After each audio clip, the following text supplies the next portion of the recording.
माननीय मुख्यमंत्री जी का मैं स्वागत कर रहा हूं भारत एक्सप्रेस के इस मंच से।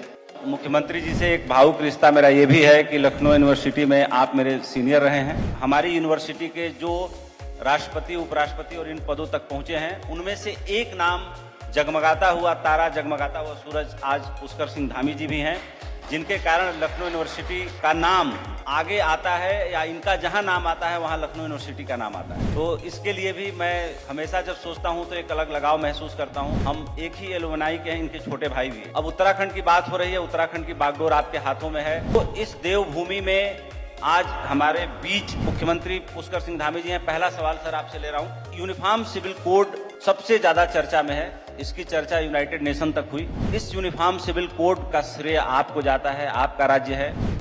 आपके सामने कितनी चुनौती रही? बहुत बहुत धन्यवाद उपेंद्र जी। पहले तो आपने मुझे यहाँ बुलाया और अपनी बात रखने के लिए समय भी दिया। और आपने जैसा पूछा यूनिफॉर्म सिविल कोड, ये यूनिफॉर्म सिविल कोड हमारी पार्टी का देश की आजादी के बाद से लगातार ये संकल्प था कि देश के अंदर यूनिफॉर्म सिविल कोड होना चाहिए। हमारे प्रधानमंत्री आदरणीय मोदी जी के नेतृत्व में, मार्गदर्शन में हम उत्तराखंड के चुनाव में गए और उत्तराखंड की देवतुल्य जनता के सामने हमने ये अपना संकल्प रखा। तो असली श्रेय के हकदार हमारे उत्तराखंड की देवतुल्य जनता है। हर बार चुनाव होता है 5 साल में और सरकार बदल जाती है। जो वर्तमान सरकार होती थी वो कंटिन्यू नहीं कर पाती। पहली बार देवभूमि उत्तराखंड की देवतुल्य जनता ने एक मिथक तोड़ा, एक परिपाटी बदली और एक नया इतिहास बना दिया। बिल्कुल, इसका श्रेय सबसे ज्यादा आपको जाता है कि आपने जनता का भरोसा प्लस अपने नेतृत्व का भरोसा कायम रखा।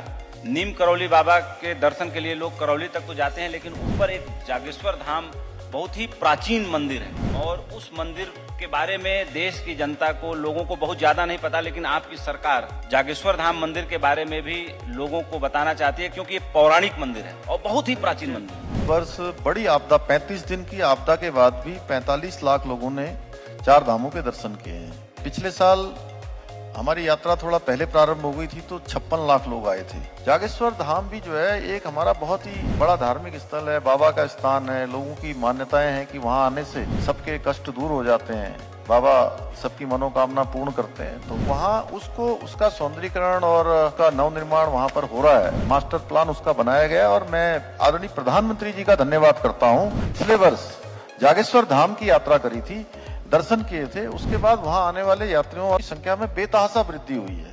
क्या केंद्र सरकार से आपको राज्य के कोष के अलावा अलग से बजट मिला ताकि इन क्षेत्रों का, तीर्थ क्षेत्रों का विकास किया जा सके? निश्चित रूप से भारत सरकार के सहयोग से आज हमारे सभी जगह जो भी योजनाएं हम भारत सरकार को प्रस्तावित करते हैं, उन सभी योजनाओं में हमको स्वीकृति मिल रही है।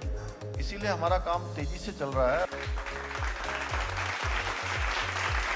आने वाले समय में निवेशकों को अपनी तरफ और आकर्षित करने के लिए मुख्यमंत्री पुष्कर सिंह धामी जी लोगों के बीच में उत्तराखंड को कैसे शोकेस करने वाले हैं दुनिया के पटल पे? पिछले साल हमने देहरादून में माननीय प्रधानमंत्री जी के नेतृत्व में, उनके मार्गदर्शन में इन्वेस्टर समिट का आयोजन किया था। हमने कई जगह पर रोड शो भी किए थे। 30 से अधिक हमने नीतियां बनाई नहीं, और जो पहले से चली आ रही नीतियां थी, उन नीतियों का बहुत का सरलीकरण भी किया। उसका परिणाम हुआ कि हमने तो सोचा था कि यहाँ पर हमारे साथ MOU 2 लाख के हो जाएंगे या बहुत अधिक हो जाएंगे तो 2.5 लाख तक के हो जाएंगे, लेकिन हमारे साथ 3,54,000 करोड़ के MOU देश भर के लोगों ने आगे आकर यहाँ पर साइन किए, और आज उसमें से लगभग 70,000 करोड़ से ज्यादा की ग्राउंडिंग पर भी काम शुरू हो गया है।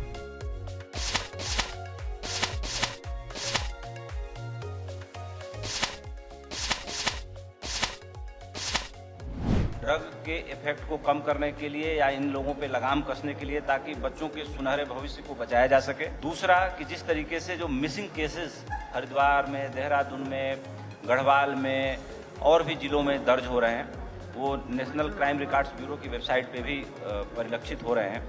उसकी दिशा में आपकी पुलिस ने आपको क्या ब्रीफ किया और क्या कदम उठाए जा रहे हैं सर? ये हमारे लिए बहुत बड़ी चुनौती है, राज्य के लिए बहुत बड़ी चुनौती है, और हमने इस वर्ष को 2025 में ड्रग्स फ्री देवभूमि करने का, बनाने का संकल्प लिया है, और उस दिशा में हम काम कर रहे हैं। वो कैसे जो है पर लगाम लगाएं, केवल सरकारी तंत्र के सहारे या केवल सरकारी विभाग अकेले इस काम को नहीं कर सकते हैं। जागरूकता जरूरी है इसके लिए, और इस काम को में जागरूकता की बहुत आवश्यकता है और जन सहयोग बहुत बड़ा है। आचार्य बालकृष्ण जी यहाँ सामने बैठे हुए हैं, तो इससे अच्छा और कोई सवाल नहीं बनता। सर, योग नीति क्या है?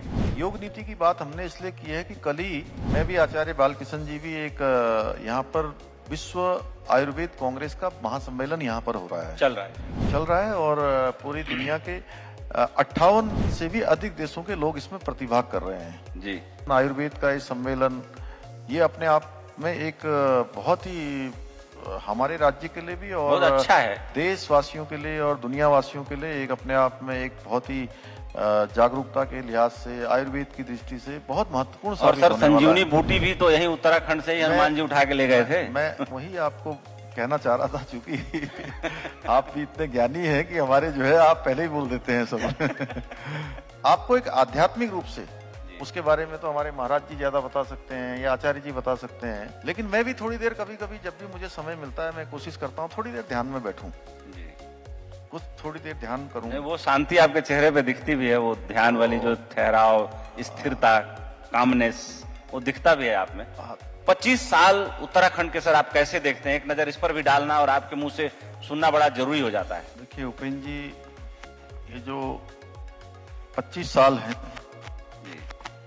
देश के लिए भी जी बहुत महत्वपूर्ण, हमारे प्रधानमंत्री जी ने इसको अमृत काल की संज्ञा दी है, उसी प्रकार से हमारे राज्य के लिए बहुत महत्वपूर्ण है। तो 25 साल में हमको उत्तराखंड को हर दृष्टि से उस दिशा में ले जाना है कि उत्तराखंड हिंदुस्तान के प्रमुख राज्यों में एक हो जाए, हिंदुस्तान के सबसे ज्यादा तेज गति से विकास करने वाले राज्यों में हो जाए। जैसे आप दिल्ली से देहरादून अभी तो हवाई यात्रा करी होगी आपने? बिल्कुल बिल्कुल, कई बार, अनेकों बार। नहीं, अब हवाई यात्रा से नहीं जाएंगे आप आगे आने वाले टाइम में। जैसे आज हम 3 घंटे 10 मिनट में अपने घर GK1 दिल्ली से यहाँ के होटल में हम बाई रोड आए 3 घंटे 10। आने वाले समय में आप 2 ही घंटे में पहुंच जाएंगे, 2.5 घंटे में पहुंच जाएंगे। आप देश के उन कम उम्र के युवा मुख्यमंत्रियों में से हैं। उत्तर प्रदेश के मुख्यमंत्री अखिलेश यादव रहे, महाराष्ट्र में देवेंद्र फडणवीस जी हैं, उत्तर प्रदेश में योगी आदित्यनाथ जी हैं और आप हैं। भारत में यही 4 नाम ही हैं जो इतने कम उम्र में इस पद तक पहुंचे हैं और अपने कर्मठता से लोगों के बीच में और देश के मिजाज में अपनी एक जगह बनाई है। कह सकते हैं कि जैसे प्रधानमंत्री जी पूरी दुनिया में ब्रांड मोदी के नाम से जाने जाते हैं,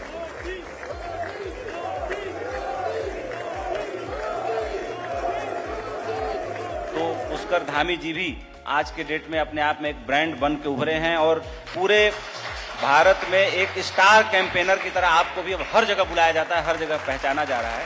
बहुत अच्छी बातचीत रही और मुख्यमंत्री जी के अंदर एक भाव तो है कि विनीत, सहज, सरल स्वभाव आपका है जो सबको आकर्षित करता है। और जो आपने बोला कि मैं कभी कभी कोशिश करता हूं कि ध्यान लगा के बैठूं, आप ध्यान लगाएं न लगाएं, लेकिन आपका चेहरा ध्यानस्थ ऐसे ही लगता है, ऐसे ही शांत लगता है।